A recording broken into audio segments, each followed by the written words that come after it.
안녕하십니까. 신의 한수 홍철기입니다. 지금 조국 이슈 때문에 다른 이슈들이 다 묻히는 감이 없지 않아 하는데요. 그럼에도 불구하고 신의 한수 모든 이슈들 놓치지 않고 중요한 문제들 다 다뤄보고자 합니다.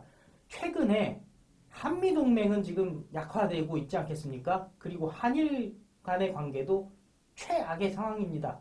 그런데 동북아시아의 가장 힘이 센 두 세력, 러시아와 중국이 아주 밀착이 되어 있다. 그렇다면은 중, 러, 그리고 북한까지 해서 대한민국과 미국과 일본의 삼각동맹보다 북중러 삼각동맹이 더 힘이 세지는 것이 아니냐 이런 우려들이 발생하고 있는데요. 그에 대해서 김정기 박사님이 차근차근 소개해 주시기로 했습니다. 김정기 TV 운영하시느라 많이 힘들다고 들었는데요.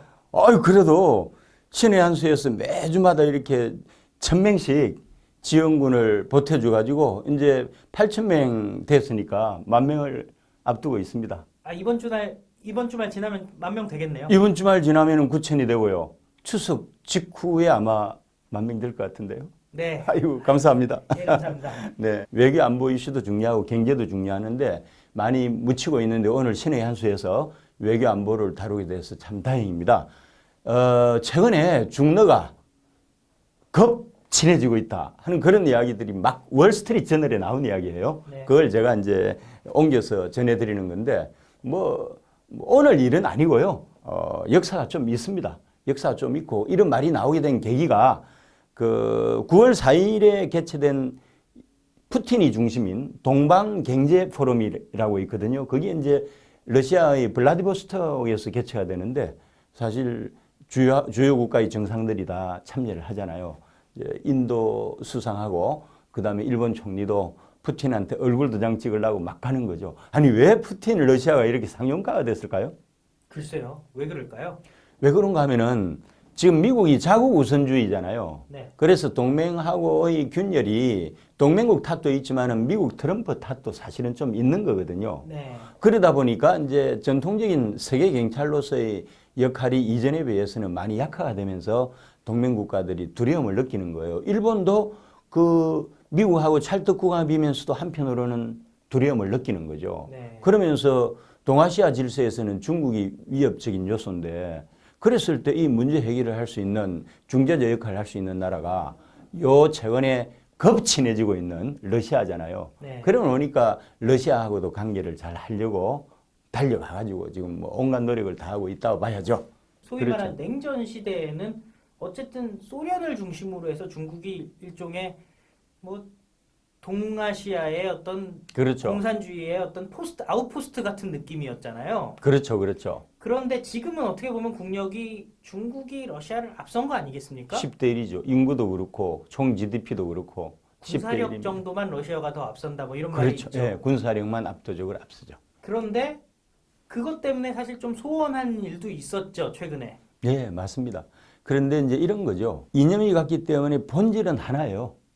그런데 이제 그 러시아나 중국이 다 대국이잖아요. 네. 대국끼리 갈등은 항상 있기 마련인데 그 요인이 뭔가 하면은 그 국경 분쟁 있죠. 네. 그게 항상 갈등 요인이 되거든요. 국경선이 굉장히 길죠. 양국 길죠. 간의 예. 국경선이. 예. 그래서 중러 간의 국경 분쟁이 오늘 어제 이야기가 아니고요. 역사가 꽤 오래된 건데 사실이 러시아가 여기까지 오면 안 되는데 원래 세계를 제패했던 영국과 프랑스가 전 세계 5대양 6대주의 건물치기를 했잖아요. 해양 세력으로서. 거기 비해서 대륙 세력으로 뻗치기를 한 나라가 러시아입니다. 네. 러시아가 시베리아를 먹어버렸잖아요. 네. 그래서 땅덩어리는 뭐 유라시아 대륙에 걸쳐 있잖아요. 북아메리카까지 진출했었죠? 그렇죠. 알라스카까지. 알라스카는 팔았죠. 네. 원래 러시아 건데 600만 달러에 미국에 팔았습니다. 그래서 유라시아 대륙에 다 걸치고 있잖아요. 영토가. 그러니까 영국과 프랑스가 해양 제국을 건설할 때 러시아는 대륙 제국을 건설해서 그 종지부를 찍은 게 결국은 이 동아시아 지역까지 온 거예요. 네. 온 거고 이제 1689년에 청나라를 만나게 되는데 네르친스크 조약이라고 해서 아무르강을 경계로 해가지고 이제 국경 분쟁을 마무리한 거죠. 그때 그게 이제 스타트고요. 그전에는 접점이 없었어요. 그때 이제 청나라는 강희제고 그 러시아는 그 유명한 피터 대제 있죠. 표토르 대제라고 그러죠. 네. 이제 그게 시작인데 지금 연해주 있잖아요. 예. 블라디보스톡에 있는 연해주가 원래 북만주거든요. 예. 북만주는 남만주와 더불어서 청나라의 성지라고 이야기합니다. 예. 그 성지를 1856년, 60년까지 치러졌던 2차 아편전쟁에서 청나라가 패하잖아요. 그러면서 그때 주력 국가가 영국하고 프랑스였는데 러시아는 숟가락을 얹어가지고 중재자 역할을 했어요. 네. 해가지고 그 대가로 오늘날 연해주 있잖아요. 그거를 베이징 조약에 따라서 1860년에 러시아 땅이 돼버리는 거예요. 예. 이제 1920년대에 이 공산당을 끌어들이는 건 아닌데 그 당시 이제 소련에 기반을 둔 코민테른 인터내셔널이 이제 이 소위 말해서 국제화를 하는 거죠. 예. 그 과정에서 이제 수는도 들어가 있었고 그래서 소련은 이제 그래도 지원을 적극적으로 해주니까 그래서 뭐 한국공관학교 뭐 국공합작 이런 게 다 네. 그렇게 해서 생겨난 거죠. 그러니까 처음에 국민당의 수능 같은 경우도 코민테른 인터내셔널의 지원을 받았던 게 사실이고요.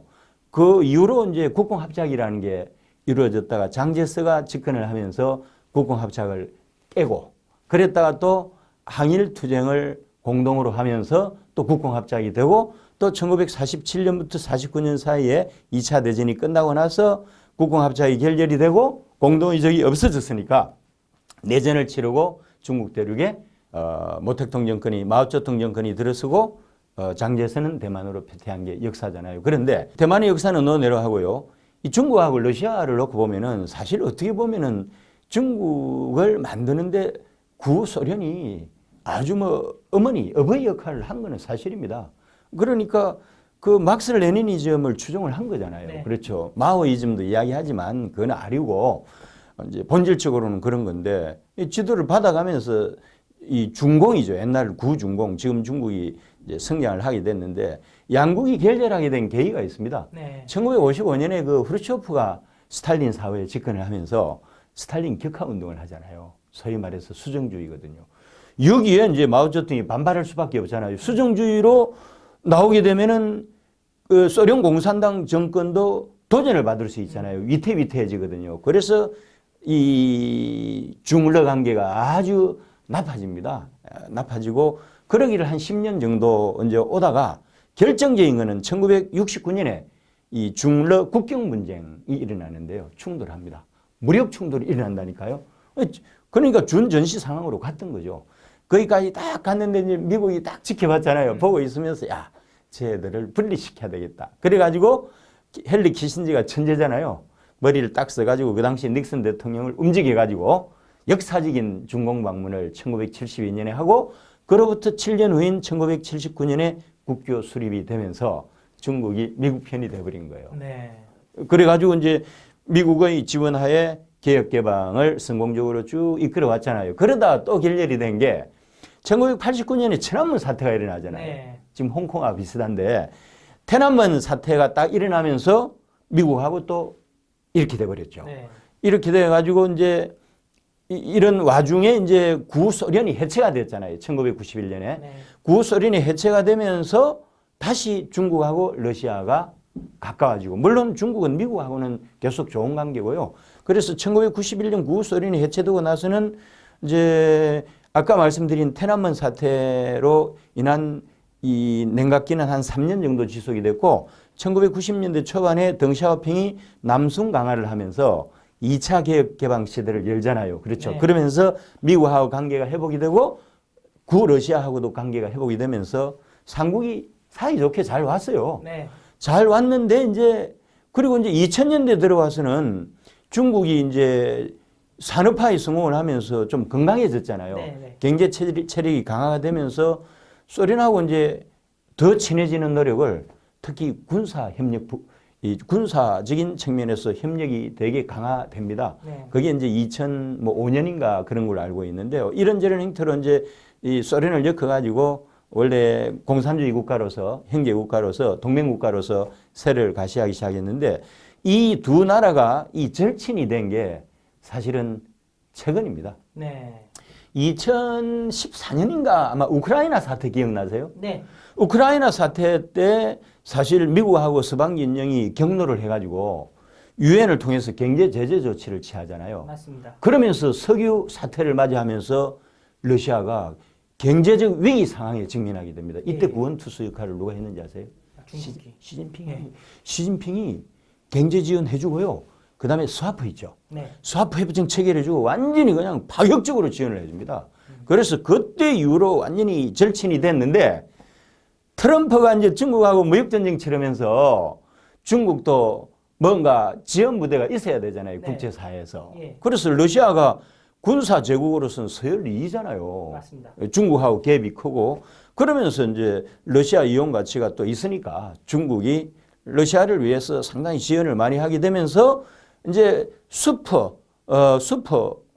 아주 친한 그런 친구 관계가 슈퍼 절친이 돼버린 거죠. 러시아 비행기들과 네, 중국 예. 비행기들이 같이 침탈을 하지 않았겠습니까? 그게 최초라는 거 아닙니까? 예.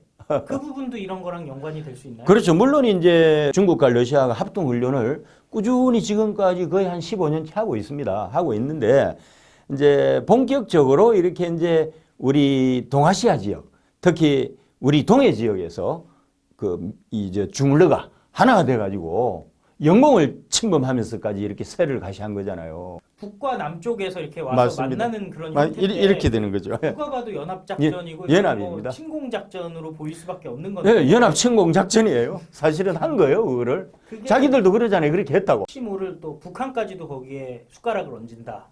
이랬을 경우에 지금 지소미아까지 파괴되어 있는 지금 파기하기로 된 거잖아요. 그렇죠. 파기된 대한민국의 경우는 지금 어떻게 대응을 할 수 있을까요? 대응 자체가 안 되는 거죠. 왜냐하면 지금 특히 문재인 정부가 중국 정부를 아니면 사회주의 정권을 상전으로 모시는 경향이 있잖아요. 대응도 못 한다니까요. 대응할 생각도 없어요, 이 정권은. 거기다가 유사시 상황이 발생했을 때 지금 현재 문재인 정권 하에서 미국이 한국을 보호하기 위해서 피를 흘릴까요? 속으로는 공산주의자라고 생각할 거요? 아베하고 트럼프는? 그래도 존중하느라고 사회주의자라고 좀 낮춰서 이야기하는 거지. 아니 이런 정권이 있는 대한민국에 유사시 상황이 발생했을 때 한미동맹이 가동이 돼가지고 참전할까요? 네. 지금 뭐 방위비 문제 같은 것들을 얘기를 하면서 트럼프 같은 경우는 미국이 지켜주는데 미국에 대한 고마움도 표시하지 않고 돈도 내놓지 네. 않는다 이런 얘기를 하잖아요. 동아시아의 방어 체계로부터 한국을 제외시키면서 한국 전쟁이 촉발된 그런 원인 제공이 일부 됐잖아요. 마찬가지로 트럼프 입장에서 지금처럼 대한민국 정부가 미국 말도 안 듣고 엉망진창으로 자꾸 동맹치를 이탈하려고 하는데 피를 흘려줄까요? 참 중거리 미사일 배치 문제도 같이 논의를 하겠다 이렇게까지 얘기했는데 지금 그 부분에 대해서 진전은 없는 것 같죠? 사실은 이제 올 연말이 위기인데요. 호르무즈 파병은 빙산의 일각이고 사드는 정말 더 일각이고 가장 큰 게 중거리 미사일 배치예요. 중거리 미사일을 배치를 하는 순간 중국 이 본토 전역이 타격권에 들어가기 때문에 중국이 사드 때에 비해서 100배 이상의 강도 높은 항의를 하게 될 텐데 이럴 때 우리 대한민국이 정확한 입장을 정리하지 않고서 왔다 갔다 하다 보면은 북중러 군사동맹체에서 우리를 보호해주지 않는다는 거죠. 네. 결국은 우리는 국제적 맹화가 돼가지고 위성으로 전락하고 말 건데요. 그리 되면 양쪽으로 다 죽는 거예요. 오늘 정말 국제 정세에 대해서 말씀을 해주셨는데요. 뭔가 동맹이 와해되는 상태라고 합니다. 그런데 해결책은 하나 있다고 합니다. 미국에서 제안하는 중거리 미사일 배치를 해야 되겠는데요. 문재인 정권 솔직히 배치 안 할 것 같지 않겠습니까? 그러니까 저희가 할 수 있는 일은 총선에서 승리해서 정권의 힘을 빼놓고 또 대선에서 승리해서 정권을 교체하는 일밖에 없을 것 같습니다. 김정기 TV 많은 시청 바라고요. 신의 한 수는 100만을 가야 되기 때문에 구독 버튼 꼭 눌러주시기 바랍니다. 고생하셨습니다. 감사합니다.